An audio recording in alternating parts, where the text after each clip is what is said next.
and welcome back to the 6-5 Summit. I'm Shelley Kramer, one of the founding partners of Futurum Research, and on behalf of my team at Futurum and the team at More Insights and Strategy, welcome. We're glad to have you. In this spotlight session, Futurum's Daniel Newman sits down with Jonathan Ross, the CEO of Grok, for a fascinating conversation about Grok's origin story and the company's growth over the past few years. It's not every day that a company emerges in the software industry and is immediately in play, but that's what Jonathan and his team at Grok have done.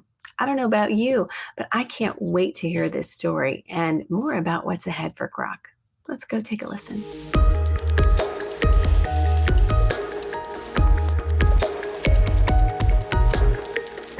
Jonathan Ross, CEO of Grok, welcome to the 2021 edition of the 6-5 Summit. It's great to have you here. Thanks. It's great to be here. Yeah, this event has really exploded. It went from a day and 1 hour last year to 5 days, 50 sessions, and some really exciting and unique new companies. And I put Grok squarely in that category. I've been following very closely, as you probably saw, a lot of semiconductor companies here, a lot of leaders in the chip space here. You guys are doing some really interesting work, and I'm going to introduce everybody to Grok who doesn't know who you are. But I also always find startups really interesting in companies and those that are taking those startups off the ground, you being the CEO, founder. Let's start off with you. What's your story? How'd you get here? Well, yeah. So I started off as a software engineer. I never intended to get into hardware. And I ended up at Google. And around 2012, something interesting was happening. Actually, Jeff Dean was getting ready to give a presentation to the leadership team. It was actually just 2 slides.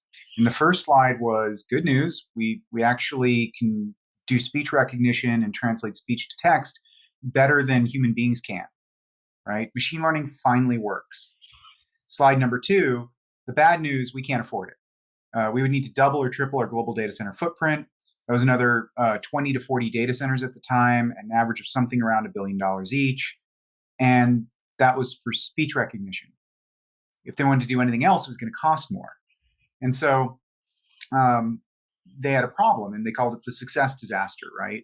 So I happened to be working on a 20% to get speech recognition models working on FPGAs. And that ended up becoming the Google TPU effort. So by 2014, we had chips back. We put them in the data center. By 2015, more than 50% of Google's compute was actually running on TPUs. So more than half of their compute was actually running on this other hardware.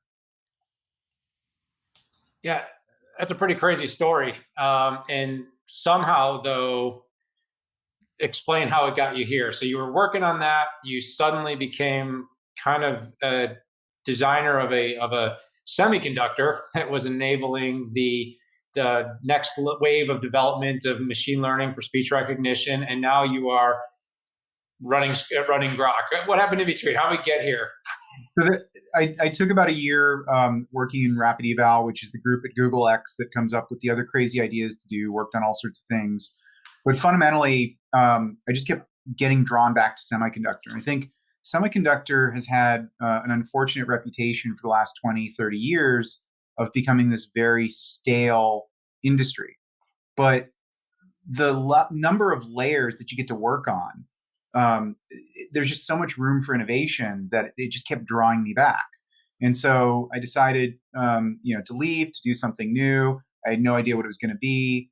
We started talking to venture capitalists, and all they wanted to know about was, machine learning accelerators. It started to become a thing, and I'd already done that. I wasn't so keen on doing it again, but that's what every conversation was about. So started thinking, what can we do to improve, upon what had been done before? And the realization was, no one had built an accelerator that was easy to program.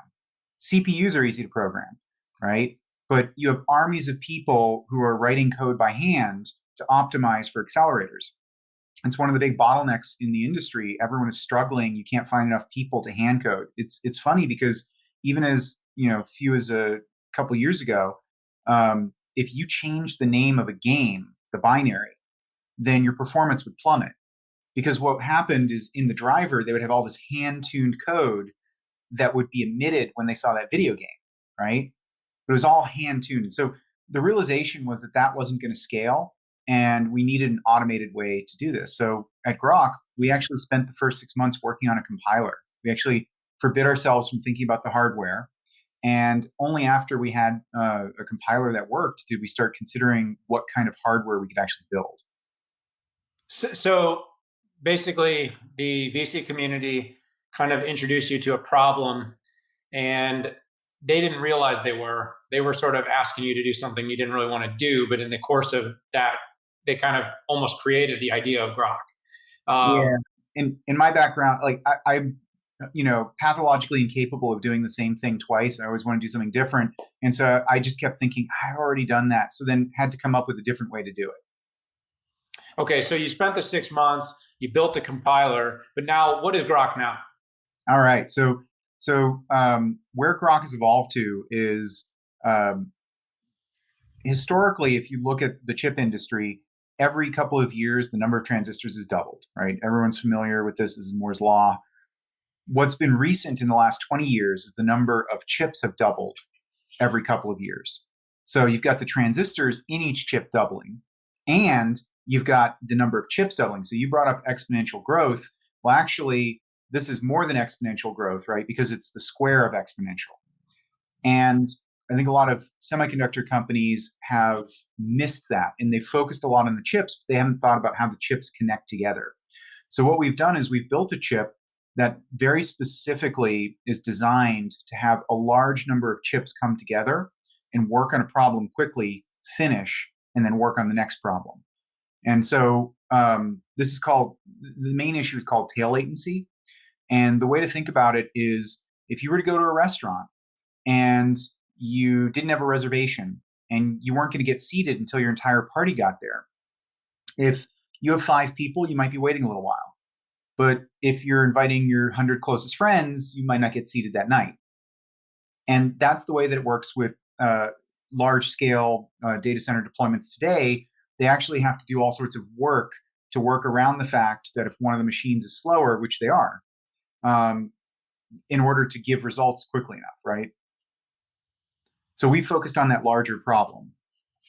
All right, now I'm going to come back and ask you to talk a little bit more about that probably later on as we get into some of the trends and technology and in your future, because I want to get to that. But one of the things that I think is always really interesting is, I think clearly the market, now that you've gone through multiple series of venture raises, you've got some very significant investors backing this. So the idea of companies, investors are obviously always an indicator, but the idea in something like semiconductors where the companies that are players are so rooted, they're so well known. It's not like software where, things come out of the weeds. There's a handful of players. There's a handful of general purpose. There's a handful of GPU. There's a handful of FPGA. It's not every day a new semiconductor company, raises from the Phoenix, and is suddenly in play. You guys have interesting enough shown up. What were sort of those catalysts? What are some of those bridges you had to cross so that people are like, okay, we're going to give you a shot. We're going to work with you? Well, when we first got started fundraising, no one was seriously thinking about investing in semiconductor.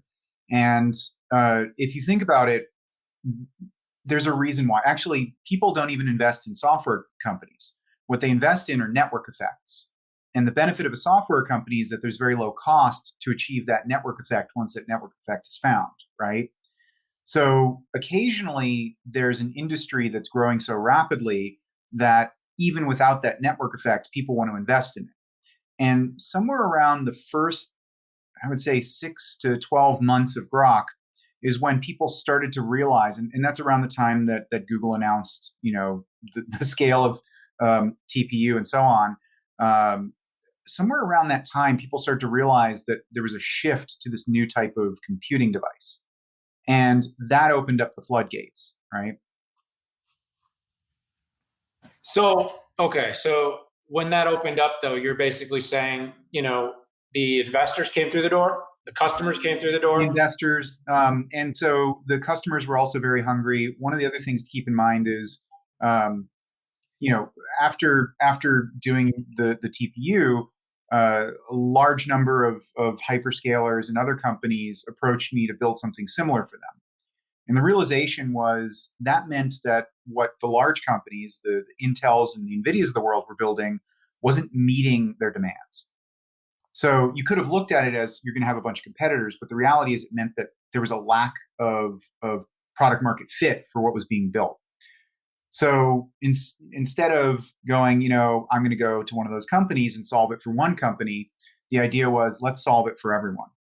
And the realization is if you look at the cost to train a model, to take these models to production called inference, it's staggering, right? We're talking about billions and billions of dollars. And what we decided to do very early on, if you look at something like GPT-3 and the fact that it costs like $12 million to train it once, that just wasn't going to be something that everyone else was going to be able to follow, right? The researchers can't even always repeat the research that's published from these large companies, right? So our mission very quickly became what we want to do is we want to drive the cost of compute to zero. It doesn't mean you won't pay anything for the compute. What it means is you'll get so much compute per dollar that it might as well be free. And we want to, a lot of companies have a 10-year plan. Some will have a 20, some will even have a 30. We have an infinite roadmap, right? Because we're always going to be trying to get closer and closer to zero. Which is a really interesting approach. And I'm guessing that the market's been pretty positive in the sentiment. But like I said, I definitely admire anyone that comes into this space and takes on what I would consider to be a very established, strong market leaders. And, we're seeing some disruption, of course, in architectures right now. You guys are certainly participating, and we're seeing it in other ways. And it's going to be fun to watch. We had the different voices of almost all these companies actually here at the summit. So it's been a really fascinating week of hearing from all these folks. One of the things from the moment I started talking to folks at Groq that seemed to be such an overwhelming point of focus was talent. It was about who you are going to bring into the firm and finding the right people, almost as if the technology itself has been spoken for. People get it, they understand it, they like it, they want it. But in order to keep developing and work towards that cost zero of compute that you want, there isn't infinite talent, and there isn't an infinite roadmap to finding the talent that can do this at scale. Why is that? Why are you so hyper focused on talent, and how do you find people that fit into your organization? That's a great question. So the first thing I would say is, if normal chips take about 400, 800, sometimes thousands of people to build, and there's just a enormous quantity of specialties, and there's so much work that goes into it that it's a massive, gargantuan, slow-moving effort. If you want to do something different, though, it's really hard to get 400, 800, 4,000 people to all go in a new direction, right? Every time we hire someone new, no matter how open-minded they are, no matter how willing they are to try something new, we have to overcome a lot of these internal biases, right? So we knew very early on that the only way we were going to be able to be innovative is if we kept the company small. So our focus is on talent density, because if we can build a chip with a small number of people, then we can also change the direction of those people very quickly. It's also something that the large companies can't really replicate, right? Even if they tried to create a small effort internally, there would be antibodies. Everyone would be like, why aren't I on the small effort? Aren't I special? And so our focus from day one has been greatest talent density possible. And I think we taped out our chip with about 40 people in total at Groq, including software, including non-engineering positions as well. And that's just incredibly unusual, but especially for a chip as large as we produced. And also, given that it was A0 silicon, we didn't have to respin it. We got it right. So basically, you're saying the magic recipe is finding people that are 10 times more productive and completely willing to work on something that is semi unproven in this, and I'm being a little facetious, but reading between the lines. But I've definitely heard some of, I believe it was Amazon, Jeff Bezos early in his career basically he had kind of made a similar statement though about levels of productivity and finding people that could work at effectively exponential rates, using that term again in this conversation, versus what your typical worker can produce. Obviously, all these semiconductor companies have brilliant minds that are helping to develop some incredible technologies that are fueling so many of the things we do every day that we probably take for granted oftentimes. I often say semiconductors will eat the world. Some people say software, but you know what? Without semis, no software is running anywhere. So, but you couple that though with then the difficulty, Jonathan, of finding people who also say, okay, I'm willing to try something. I'm willing to take my brilliant mind and put it towards something that doesn't necessarily have the same market acceptance today. And the formula of trying to identify those two things concurrently, the best minds and the most willing, is a very challenging formula, which I imagine is probably making your ability to find enough talent to take you to the next wave one of the biggest day in and day out stressors in your work. So if you want to create a great dish, you have to start with quality ingredients, right? But there's no such thing as a perfect ingredient. That'd be ridiculous, right? I mean, sometimes you want Doritos, sometimes you want some really expensive cut of meat, right? Depends on the dish you're building. And the dish that we're building here, in order to do innovative things, everyone thinks you need smart people. And that's true. They have to be smart. The thing that's missing in most technology companies is empathy. Because innovation is fundamentally, as a team sport as opposed to individual, is about change management. It's about getting people to let go of the way they've done things in the past. And so we look for people with empathy, who understand why people are asking to make a change, who don't instinctively react and say no. We like people who say yes and rather than but. And the other thing is, when we're talking to people, we tell them straight up, look, this is a startup. Startups fail. If you're looking for safety, this probably isn't the right place for you. All we can promise is that there will be problems. But that's what we're promising. That's why you should join, right? If you like to solve problems, this is where you should be. And those are the sorts of people that we look for. And if you think about it, the reality is you go back to something like Black Swan, Nassim Taleb's book. The idea that there is an investment that isn't risky is an illusion. Every investment is risky. If you look at office spaces, people have to get insurance for fires. No one had to get insurance for pandemics, but over the last 200 years, 1 out of 50 business days, you couldn't go into an office because of pandemics, right? So we miss these huge risk factors, and we don't realize that, hey, you work for a company, maybe your boss changes, and now you don't want to work for that company anymore. And that can have a bigger effect than whether or not the company's going to stay in business. So the reality is there's risk everywhere. But some people are looking for the opportunities to take on a challenge, and that's who fits well in a startup.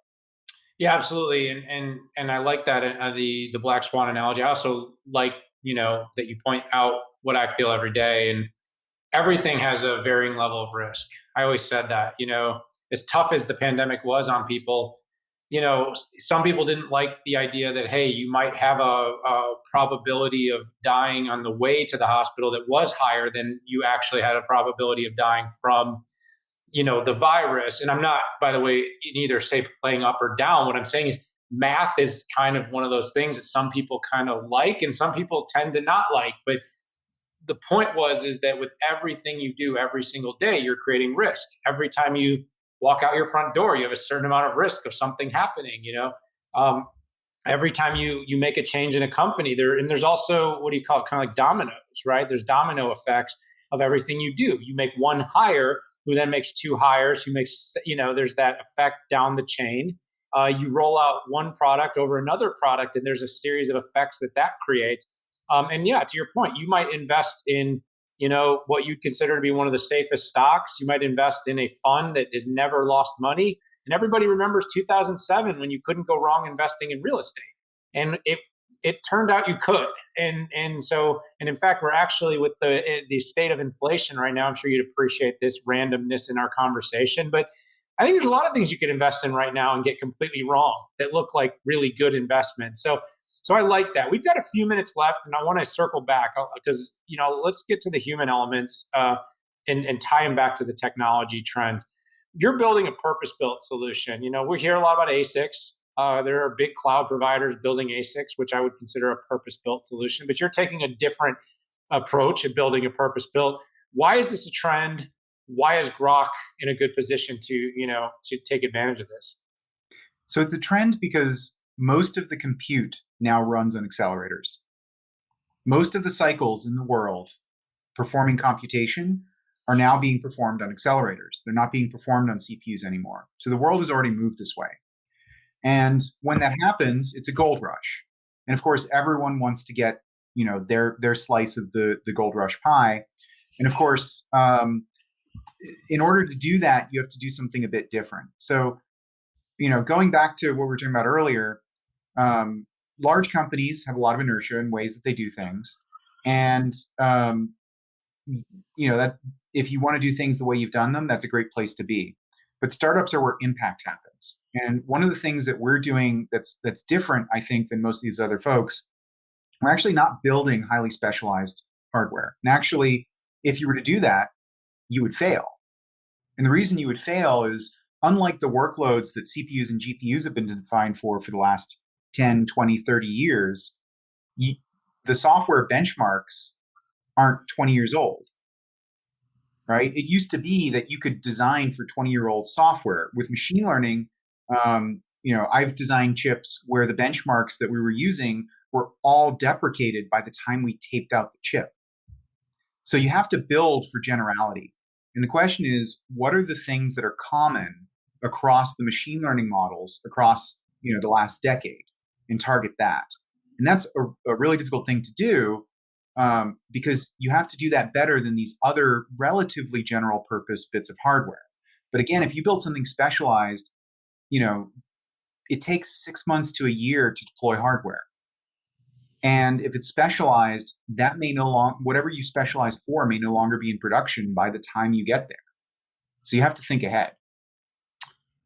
Yeah, absolutely. Sometimes that's the appeal to the FPGA. You can make those modest changes. Of course, you're talking about something a little different with what you're doing, but I'm saying that flexibility to update because you are seeing that, and it is very resource intensive, which kind of takes us full circle to why so few people enter this space. Is the resources to stay up to date with process. We're all seeing the leapfrogging that's going on, and then you're seeing new packaging and architectures that are being designed to try to stay ahead, to try to deal with the expected complexities to make general purpose computing continually attractive.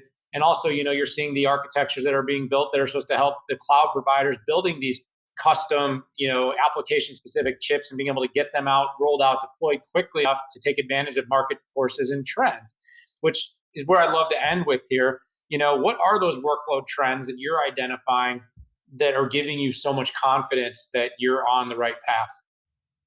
Well, so the first thing to keep in mind is that the workloads are different than software, right? And so going back to that previous point, in software, a human being wrote it, so it's probably going to stay the same for a little while, right? They don't want to keep rewriting it. With machine learning, you have things like AutoML, right, where the models are retrained sometimes on a hourly basis, and new software programs or models are generated on the fly sometimes every couple of seconds. And so the biggest trend that we're seeing is the fact that machine learning models are changing over the course of seconds, right? We've never had that with software before, right? Software, you could rely on it for those 20 to 30 years. Now, it might be 20 to 30 seconds if you're lucky. So compile times have to be super fast. So you brought up FPGAs, for example. One of the areas where they struggle is in speedy compilation. And that's really going to be a huge problem for them going forward. For GPUs, everyone has handwritten these kernels. The state space can't really be explored efficiently, right? Because it's only what people have thought to optimize for. So the biggest trend that we're seeing is that speed of compile. That's becoming absolutely critical. And then, of course, enormous amounts of parallelism, much more than we've ever seen. It makes the amount of parallelism that GPUs are built for look relatively serial in comparison. But linear algebra, fast compiles, and the ability to try things that haven't been done before are all becoming much more important than they were. Which is awesome. And I think by the end there, you got down to just under 1% of the population fully comprehending. But that's why we depend on smart people to create things that are going to take us to the next level. And I say that sincerely. Like, you started this conversation talking about building a compiler, not a semiconductor, because what you actually identified was a trend. And the trend you identified was, in order for us to actually do what you're thinking about doing with these purpose-built semiconductors, the first thing you had to do was be able to compile faster so that you could actually roll these out with the speed to keep up with these opportunities in the market. So it's actually a really great story, full circle. Jonathan Ross, CEO of Groq, I'm super excited to have you join us here at the 6.5 Summit 2021. I'm hoping you and your team will have you back next year. All right. Well, great to meet you, Dan, and thanks for having us. Absolutely. Well, everybody, you heard that here. Fascinating stuff with Groq. Just raised another big round because what the company is doing is very interesting, very exciting. We will be tracking it closely. You'll hear more from us for this show. I'm going to have to say goodbye. But remember, all these sessions are available on demand. It's day 5. We're coming to the end of the event. But we really appreciate you tuning in. Share it with your friends. Keep watching the sessions you may not have seen so far. And we'll see you again really soon. Bye-bye now.